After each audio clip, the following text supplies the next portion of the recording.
أعوذ بالله من الشيطان الرجيم بسم الله الرحمن الرحيم الحمد لله رب العالمين بارئ الخلائق أجمعين والصلاة والسلام والتحية والإكرام على سيدنا وحبيبنا أبي القاسم محمد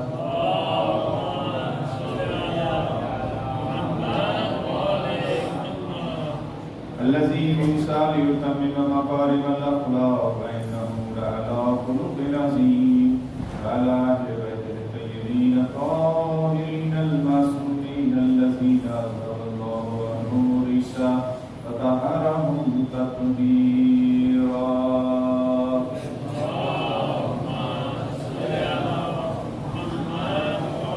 ولعنة دائمة على أعدائهم أجمعين من الآن إلى قيام يوم الدين أما بعد فقد قال الله تعالى في كتابه المبين وهو أصدق القائلين وقوله الحق هنالك دعا زكريا ربه رب هب لي من لدنك ذرية طيبة إنك سميع الدعاء رب اشرح لي صدري ويسر لي أمري واحلل عقدة من لساني يفقهوا قولي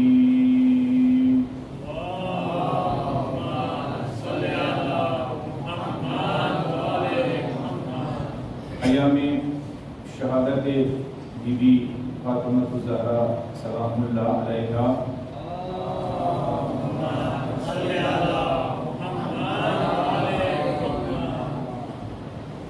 ان ایام میں جو مومنین جو مومنات بیوی کی یاد میں مجالس کا اہتمام کرتے ہیں خدا ان سب کی دین و دنیا کو آباد فرمائیں اور جن مرحومین نے ان مجالس میں آنے کے آداب اور اخلاق سکھائے ہیں خدا نے منان ان مجالس کے سر کے ان سب کو کروڑ جنت نصیب فرمائیں دنیا بھر کے جتنے مومنین جتنے مومنات ان مجالس کے لیے اپنی نظر و نیاز پیش کرتے ہیں اور جو مومنین مومنات ان میں شرکت کرتے ہیں جو علماء خطبہ واعظین جیسے حقیق طالب علم ان مجالس میں ممبر پر بیٹھ کر فضائل اہل بیت فضائل بی بی فاطمہ الزہرا سیرت بی بی فاطمہ الزہرا اور جو نوحہ خان مرثیہ خان نوحہ خانی کر کے حق ادائی کرتے ہیں خدا ان سب کے مرحومین کو بھی کروڑ جنت نصیب فرمائیں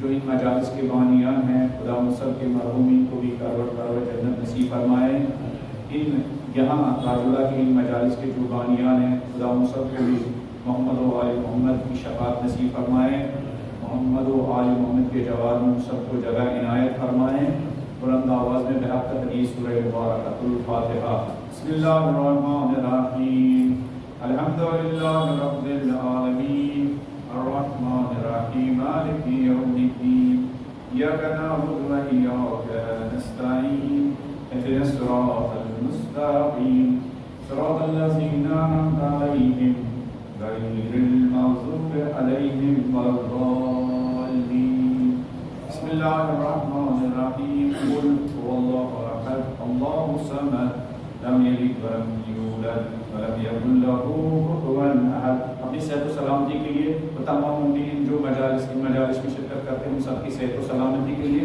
جو ان مجالس میں مختلف طریقے سے خدمات انجام دیتے ہیں ان سب کی صحت و سلامتی کے لیے بلند آواز میں استغفار کر دیجیے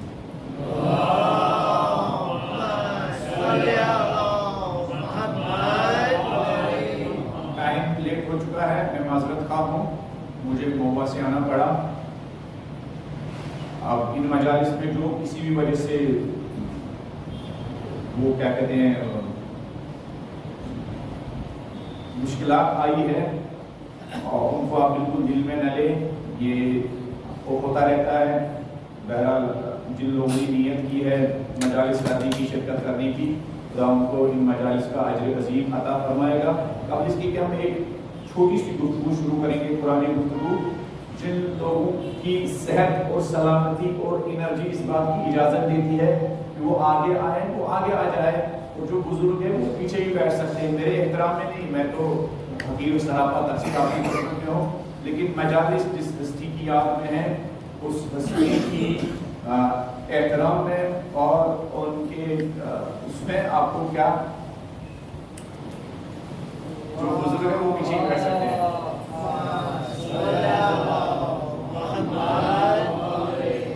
میں نے سورہ آل عمران آیت نمبر 32 اور 34 شاید سورہ آل عمران آیت نمبر 38, 38 اور 39 کی تلاوت کی. ایک نبی کی دعا جو ہر انسان کی دعا ہے، ہر انسان کی آرزو ہے اور ہر انسان کی تمنا ہے. ارشاد رب العزت ہے ہنالک دعا زکریا ربہ، وہاں پر زکریا نے اپنے پروردگار سے کیا دعا کی، کچھ چیز دیکھی تھی زکریا نے، اور زکریا کو وہ چیز اس کی طلب پیدا ہو گئی. ہوا کیا تھا؟ حضرت مریم کو جو خداوند تبارک و تعالیٰ کی طرف سے نعمتیں ملتی تھی، اور حضرت مریم کا وقار، حضرت مریم کا ادب، حضرت مریم کی عبادت جب زکریا نے بڑھاپے میں دیکھی، اتنے بڑھاپے میں کہ اس وقت انسان کی اولاد بھی نہیں ہوتی ہے، جب حضرت زکریا نے خدا کے ساتھ مریم کا رابطہ دیکھا، خدا کے ساتھ مریم کی راز و نیاز دیکھی، خدا کے ساتھ مریم کے مناجات دیکھے، خدا کے ساتھ حضرت مریم کا رابطہ دیکھا اور اللہ تعالیٰ کی عنایتیں دیکھی، تو بڑھاپے میں حضرت زکریا کے اندر اولاد صالح کی تمنا جاگ گئی اور اولاد صالح کی کیا آرزو پیدا ہو گئی. اور برجستہ خداوند منان کی بارگاہ میں یہ دعا کی ہنالک دعا زکریا ربہ رب ہب لی من لدنک ذریۃ طیبہ. پڑھنے والے یہ پاک و پاکیزہ نسل انسان کی زندگی کے لیے کتنی اچھی چیز ہے. میں بے اولاد ہوں، بوڑھا ہو چکا ہوں، بڑھاپے میں اب کچھ سال جینا ہے. پالنے والے مجھے نہیں پتا تھا کہ اولاد صالح اتنی بڑی نعمت ہے. پالنے والے اس زکریا کی دعا کو سن اور مجھے بھی مریم جیسی پاک و پاکیزہ نسل اور پاک و پاکیزہ اولاد اور پاک و پاکیزہ ذریت عطا فرما. میرے خیال میں روئی زمین پر کوئی انسان نہیں ہوگا، کرمنل بھی ہوگا، مجرم بھی ہوگا، وہ بھی اپنے لیے کیا پاک و پاکیزہ ذریت کا تمنا اور خواہشمند اور طلبگار ہوگا. وہ انسان جو خود نیک نہیں ہوگا لیکن اس کے دل میں تمنا ہوگی میری اولاد کیا ہو، نیک ہو. مریم کے وقار نے، مریم کے ایمان نے، مریم کے خدا کے ساتھ راز و نیاز نے حضرت زکریا کے اندر یہ تمنا ایجاد کی. کچھ لوگ ہوتے ہیں دنیا میں جو زبان سے نہیں اپنے عمل سے لوگوں کے اندر نیک تمنائیں ایجاد کرتے ہیں. اپنے عمل سے کچھ لوگوں کا عمل ایسا ہوتا ہے، ان کے عمل کو دیکھ کر لوگوں کے اندر ویسا کرنے کا جذبہ پیدا ہوتا ہے، ویسا کرنے کا کیا حوصلہ پیدا ہوتا ہے. بہت سارے لوگ ایسے ہوتے ہیں. اسی لیے معصومین علیہ السلام نے بہت زیادہ تاکید کی ہے کونوا دعاة الناس بغیر السنتکم، لوگوں کو اچھائی کی طرف بلاؤ لیکن زبان سے نہیں.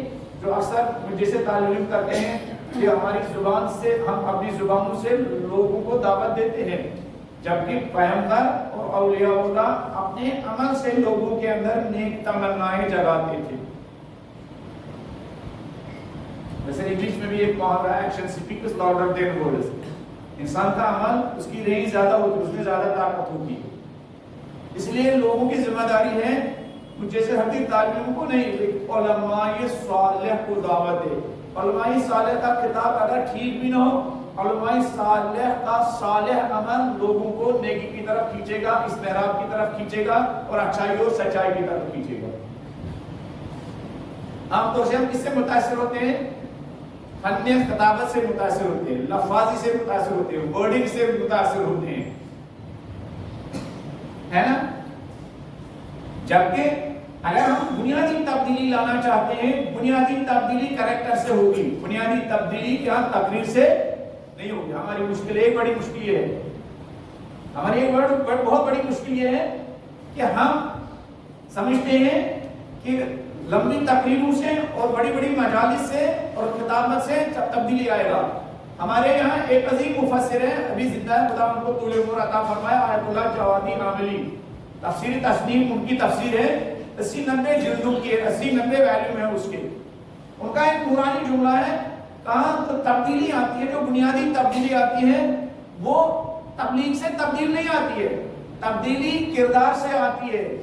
90% تبدیلی کردار سے آتی ہے، 10% تبدیلی کس سے آتی ہے؟ تبلیغ کرنے سے اور مجالس پڑھنے سے. اور ہمارا پورا فوکس کس بات پر ہے؟ مجالس پر اور کردار پر ہمارا فوکس نہیں ہے. اس لیے بانیان مجالس و جوانوں کی ذمہ داری ہے صالح علماء کو ڈھونڈے، مجھے صاحب کی طالب علموں کو نہیں،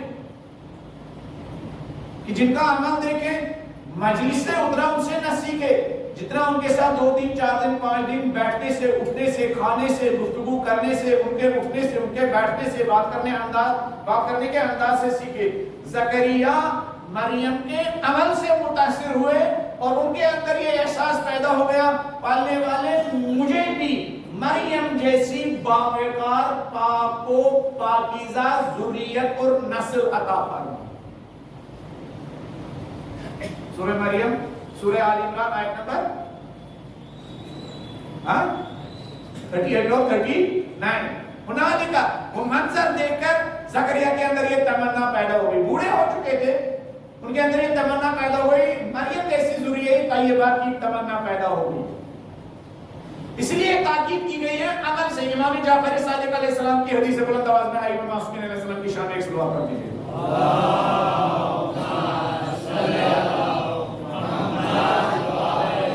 امام کی حدیث سے خاموش مبلغ بنو. لوگوں نے کہا آگا خاموش، تبلیغ کرنے کے لیے تو زبان کھولنی ہوگی، بات پہنچانے کے لیے تو زبان کھولنی ہوگی، بات پہنچانے کے لیے تو شور کرنا ہوگا، بات پہنچانے کے لیے تو بڑے بڑے کیا ساؤنڈ سسٹم لگانے ہوں گے. امام نے فرمایا کونوا دعاۃ صامتین، خاموش مبلغ بنو. وہاں جو بیٹھے ہوئے تھے انہوں نے ہینڈز اپ کیا، ہاتھ اٹھایا. ائمہ کی مجلس میں سوال کرنے کی اجازت تھی، ہماری مجلس میں ہینڈز اپ کرنا سوال کرنے کے لیے کیا بے ادبی مانا جاتا ہے نا. ہم اپنی زندگی میں اور ہم اپنی مجالس میں بھی اہل بیت علیہ السلام کو کیا فالو نہیں کرتے ہیں. ایک صاحب نے ہینڈز اپ کیا، کہا مولا یہ کیا جملہ آپ نے کہا کہ خاموش مبلغ بنو؟ اگر خاموشی کے ذریعے تبلیغ تھوڑی ہو سکتی ہے. ہم تو سمجھتے ہیں سڑکوں پر نکلنا ہے، شور مچانا، بڑا بڑا ساؤنڈ لگانا ہے نا، ہم تو یہی سمجھتے ہیں تبلیغ. مولا ہم کیسے خاموش مبلغ ہو سکتے ہیں؟ امام نے فرمایا جن باتوں کا ہم نے حکم دیا ہے ان پر عمل کرو، اور جن باتوں سے ہم نے تمہیں روکا ہے ان سے پیچھے ہٹو، تم خاموش مبلغ بن جاؤ گے. تمہارا یہ عمل لوگوں کو ہماری طرف کھینچے گا. خاموش مبلغ، میری طرح نہیں بولنے والے مبلغ نہیں، بلکہ خاموش مبلغ، بغیر بولے ہوئے مبلغ، بغیر بولے ہوئے میسنجر، بغیر بولے ہوئے داعی، بغیر بولے ہوئے لوگوں کو نیکیوں کا جذبہ پیدا کرنے والا.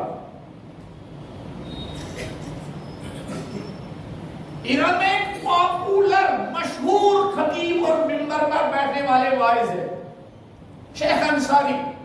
آپ نیٹ پر ان کا نام یہ سرچ کر سکتے ہیں. رہبر معظم انقلاب اسلامی کے یہاں جو مجالس ہوتی ہے، محرم کی ہو یا ایام فاطمیہ کی ہو،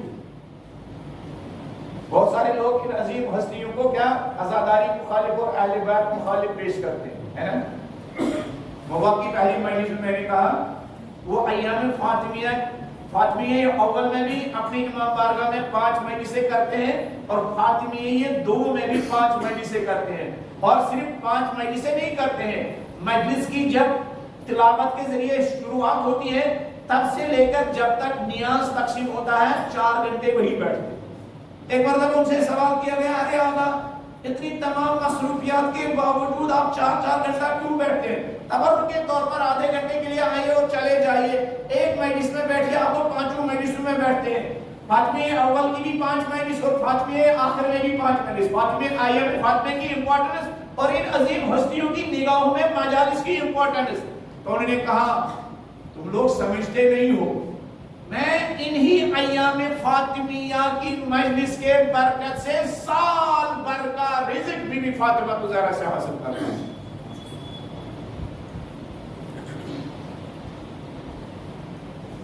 میں نے بہوا کی مجلس میں بھی کہا ان مجلس میں گھر سے بالکل نیت کر کے نکلی میں کس لیے جا رہا ہوں.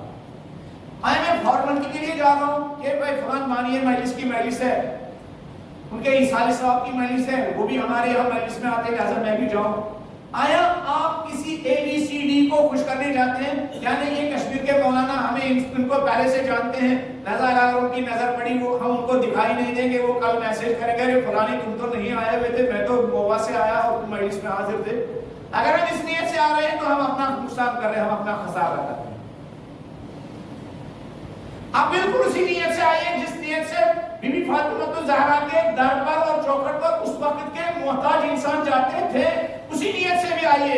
آپ امیر ہونے کے باوجود، مالدار ہونے کے باوجود آج بھی نور فاطمہ الزہرا کے گداگر اور محتاج ہیں، ہم سب محتاج. پیسہ زندگی کا سب کچھ سرمایہ نہیں ہے. وہ نور حاصل کرنے کے لیے، وہ مقصد زندگی حاصل کرنے کے لیے، وہ زندگی کے گول حاصل کرنے کے لیے، وہ زندگی کی سچائی اور زندگی کی حقیقت حاصل کرنے کے لیے، وہ زندگی کی سچی معرفت حاصل کرنے کے لیے. اگر زندگی میں ہو تو انسان کو کسی کا غم نہیں ہونا چاہیے. اگر وہ معرفت انسان کی زندگی میں نہیں تو انسان کو اپنا دامن پکڑ کر زار زار رونا چاہیے. وہ معرفت حاصل کرنے کے لیے، جیسے کہ رہبر موضوع فرماتے ہیں کہ ہمارے نوجوانوں کا اپنا کھویا ہوا سرمایہ، گمشدہ سرمایہ، جو ان کی زندگی کا گمشدہ سرمایہ، جو ان کی زندگی کا کھویا ہوا سرمایہ ہے، وہ کھویا ہوا سرمایہ، وہ گمشدہ سرمایہ ان کو حاصل کرنے کے لیے بی بی فاطمہ الزہرا کی چوکھٹ پر حاضر ہونا چاہیے.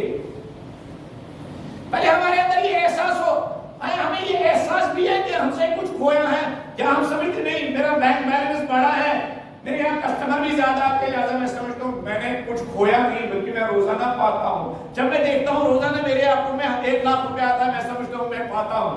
جب میں روزانہ دیکھتا ہوں کہ روز بروز میرے مال میں برکت ہوتی ہے، میں سمجھتا ہوں میں پاتا ہوں. اگر ہم مال ہی کو سمجھتے میں نے پایا تب ہم خسارے میں، تب ہم خسارے میں. پیسہ زندگی کا سب سے بڑا سرمایہ نہیں ہے.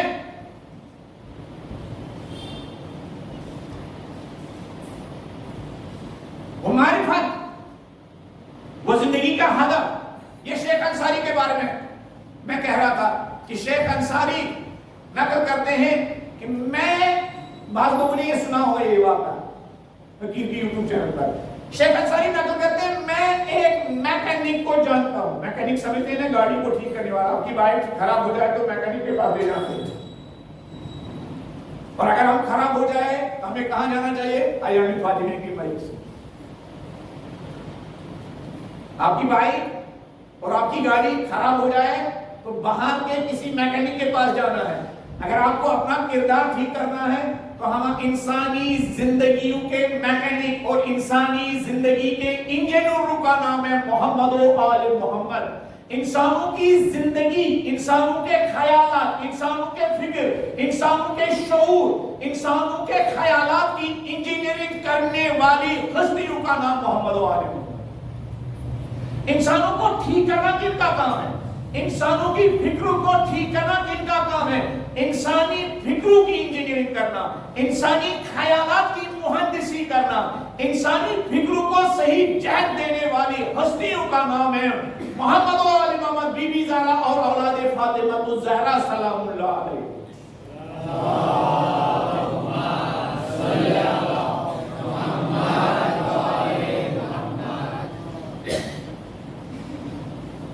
زیارت جامع کبیرہ میں ہے، زیارت جامع کبیرہ اتنی نورانی زیارت، اس میں ایک جملہ جو ائمہ کو خطاب کر کے کہا گیا، سات العباد، بندگان خدا کی منصوبہ بندی اور پلاننگ کرنے والی نورانی ہستیاں. سڑکوں کی پلاننگ نہیں، وہ تو کسی کے بھی بس کی بات نہیں ہے. سڑکوں کی پلاننگ نہیں، سڑکوں کی انجینئرنگ نہیں، وہ تو کوئی بھی کر سکتا ہے. سڑکوں پر چلنے والے لوگوں کو انسان بنانے کی انجینئرنگ کام کس کا کام ہے؟ بی بی زہرا اور اولاد فاطمہ الزہرا. سات العباد، بندگان خدا کی پلاننگ کرنے والے، بندگان خدا کی منصوبہ بندی کرنے والے، بندگان خدا کی ڈائریکشن دینے والے نورانی ہستیاں ذریعہ فاطمہ الزہرا. تو یہ شیخ انصاری کہتے ہیں میں ایک میکینک کو جانتا ہوں جس نے ابھی تک